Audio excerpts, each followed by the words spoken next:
one press conference. Coach will make an opening statement, and then we'll take questions as usual. Hit the raise your hand function, and then mute your line. I'll be on the other end moderating. Coach?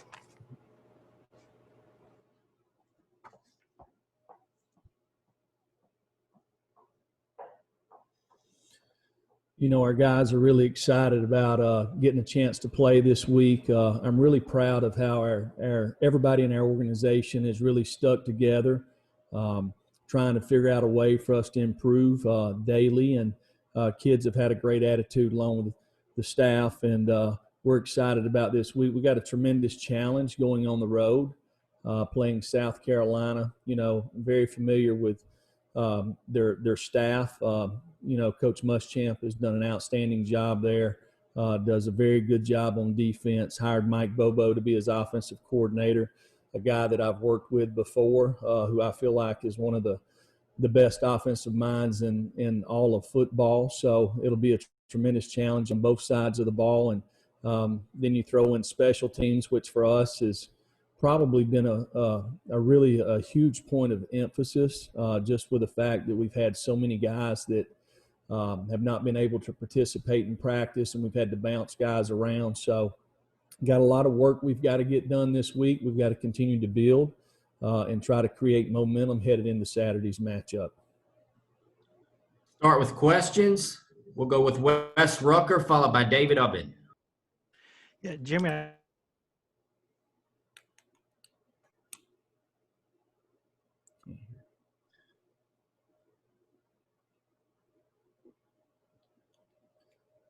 Wes, I don't know if you're freezing up, but I can't hear you. Yeah, your audio. We'll come back to you, David. Yeah, Jeremy, what's your personnel look like right now in terms of quarantine or guys that have had to go into quarantine or anything like that? And also, how do you feel right now in terms of just general preparedness compared to the last two season openers, considering the off season you guys have had to deal with? Well, one thing with this COVID and the contact tracing, we've really tried to be very transparent. You know, our medical staff has done a fantastic job, you know, just keeping everybody safe within our program. You know, we have supreme confidence in Dr. Klink and Geronimo and everybody associated with our medical staff there. You know, when it comes to you know, what our numbers will be for Saturday. I'm not sure that it's fair for the kids that are going to play to release that just from a competitive standpoint. So we're not going to release each week the exact numbers, but our team is working hard to be at our best on Saturday, and we'll continue to do that. We'll go to Rick Russo, followed by Trey Wallace. Hey, Coach, good afternoon. From a personal standpoint, how excited are you for this week that it is finally here, game week, given everything that's happened this offseason? And for South Carolina, your thoughts on what you'll be facing this week? I know they named a quarterback, and it's not the guy who was there last year or who was playing last year. They're starting their transfer. So can you talk a little bit about that as you move forward through this week? Yeah, you know, I'm excited for our players, everybody in our organization that's worked really hard to get to this point. We've got to continue to create momentum as the week goes. You know, at the quarterback position, you know, Mike Bobo has always done a fantastic job coaching the quarterbacks. You know, he's a guy that's been in the system there for 5 years. This might be his 6th year. So he's a guy that's going to be very familiar. He's going to get them in and out of checks, keep them out of bad plays. So it's a guy that we've got to find a way to create confusion and try to possibly create some turnovers. Trey? Jeremy, have you been able to establish the number 2 spot at the quarterback position in the practices that you've had, or is it still open-ended heading into the weekend? Yeah, it's still open-ended headed into the weekend. We'll make a decision over the next couple of days and see who gives us the best opportunity. You know, with Harrison and Brian, both of those guys have missed practices, you know, for different reasons during fall camp. So JT has obviously had an opportunity to take more reps, but we're giving both of those guys a chance. We'll go to Blake Topmeyer, followed by Brent Hubbs. Yeah, Jeremy, have you been given any indication from the SEC or Greg Sankey whether they might rule on Cade Mays before this season opener? And I guess, how are you planning? Are you planning as if you might have him? Well, we've got no indication as of yet. I'm sure that they will. It just makes too much sense not to. And we've planned all along for Cade to be able to play. If you look at what went into the waiver process, it's pretty evident that the young man needs an opportunity to play, or deserves an opportunity to play. Brent? Yeah, Coach, what do you feel like you know about your football team as you get ready to play Saturday? Well, I feel like we got really good leadership all over our team. There's lots of unknowns until you go out there and play together. But I think there's a willingness there to fight and find a way. And it's something that we've got to continue to kind of develop that personality throughout the season. There's going to be adversity. There'll be adversity on Saturday, and we've got to be able to overcome it and find the answers. We'll go to Teresa Walker, followed by David Pascal.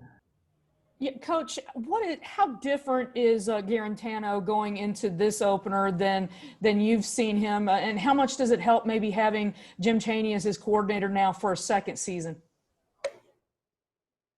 Well, the second go around with an offensive coordinator for Jarrett, this will be the first time. So, when you do the same thing over and over, it creates confidence. So, I would suspect that he's got to have a lot more confidence heading into this season as opposed to maybe the previous season, just because the terminology is the same, the people around him are the same. So, and I feel like that he's demonstrated that at practice.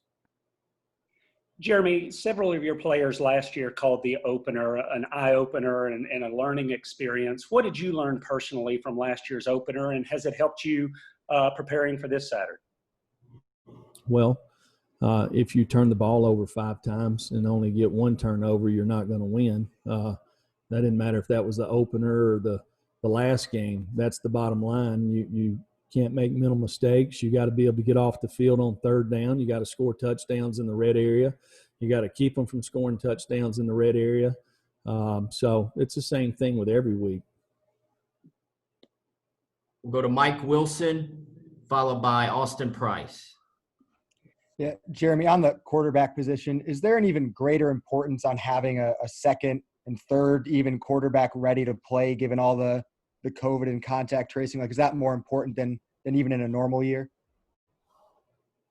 Well, that's a position that the ball goes through their hand every snap. So, being able to have a number 2 and number 3 is absolutely always important. So I don't think this season would be any different.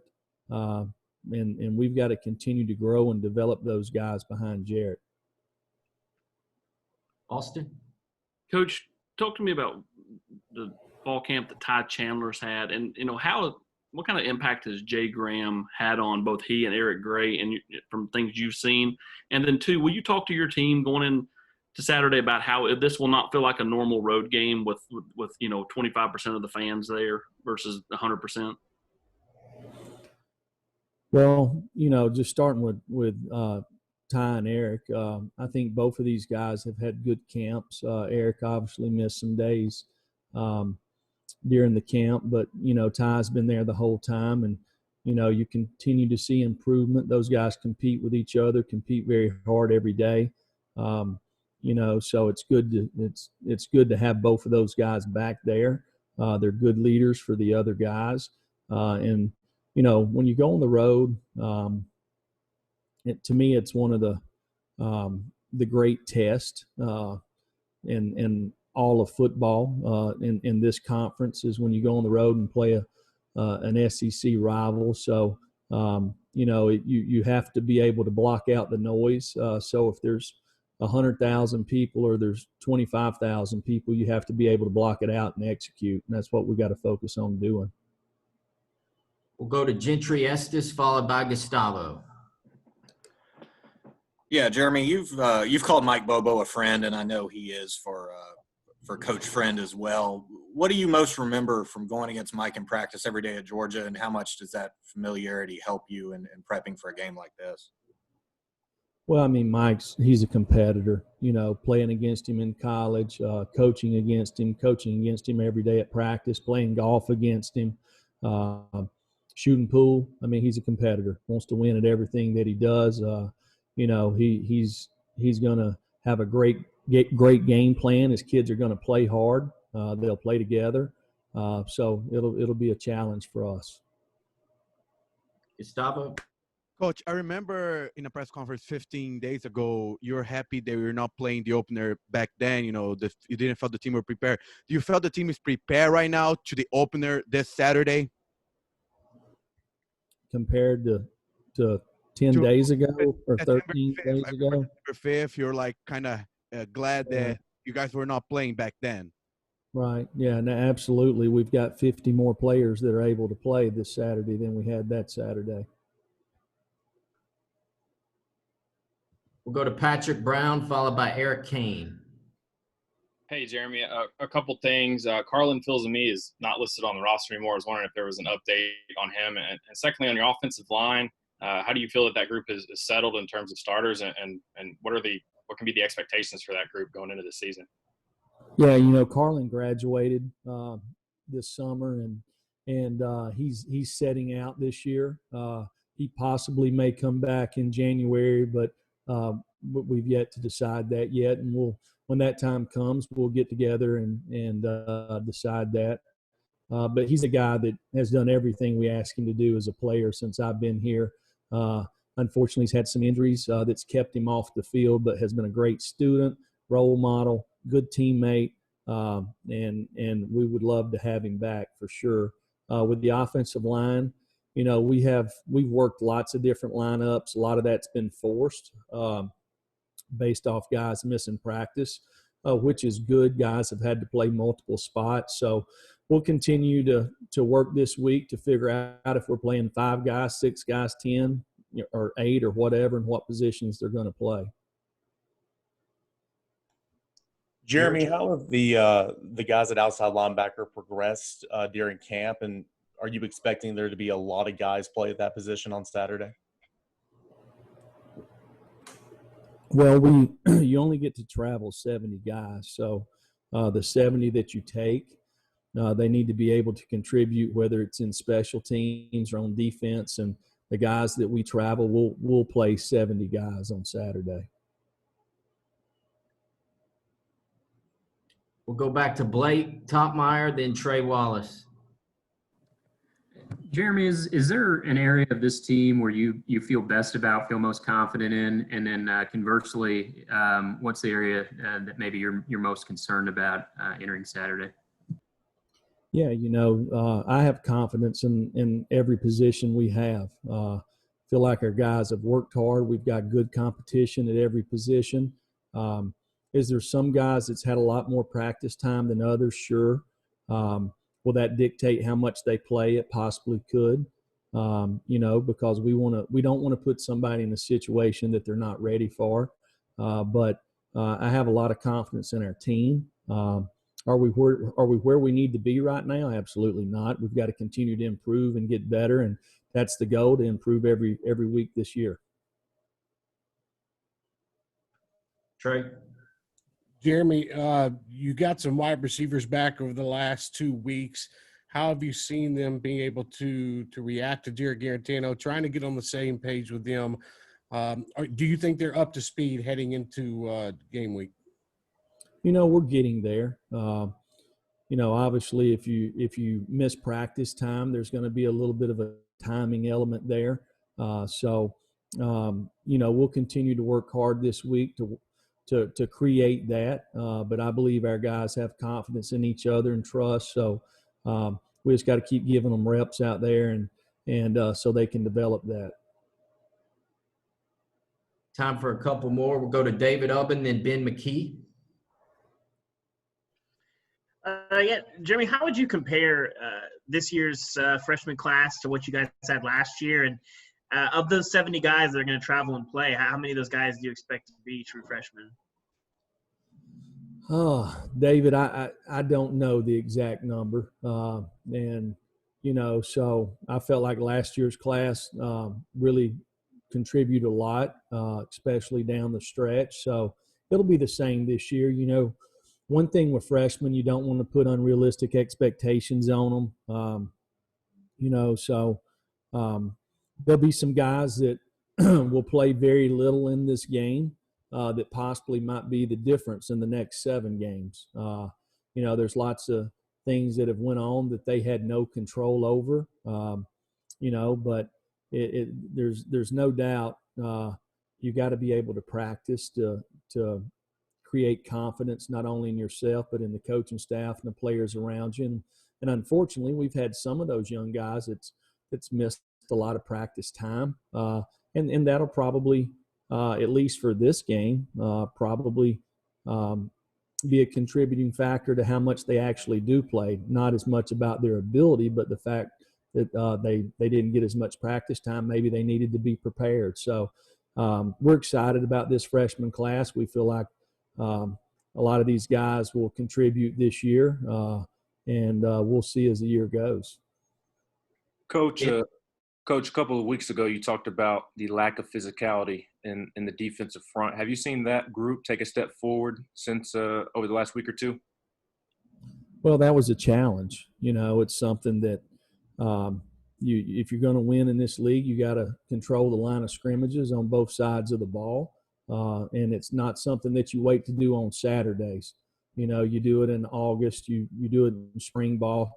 It's something that you got to do every single day. So we're not where we need to be there yet. Do we have the ability to get there? Sure we do. But we've got to create the mindset to get there. We'll finish with Matthew Ray.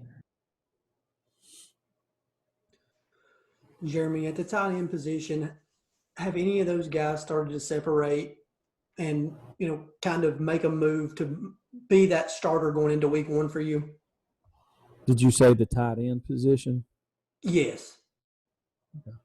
You know, no, there's still 3 or 4 guys that we're working there. You know, we'll see. It you know, how this week goes. We'll obviously settle on somebody for the game of 1 or 2, but that's going to be a position that we're going to continue to challenge and to create competition, and that's a good thing because we've got competition there, so the guys continue to push each other. All right. Thank you all very much.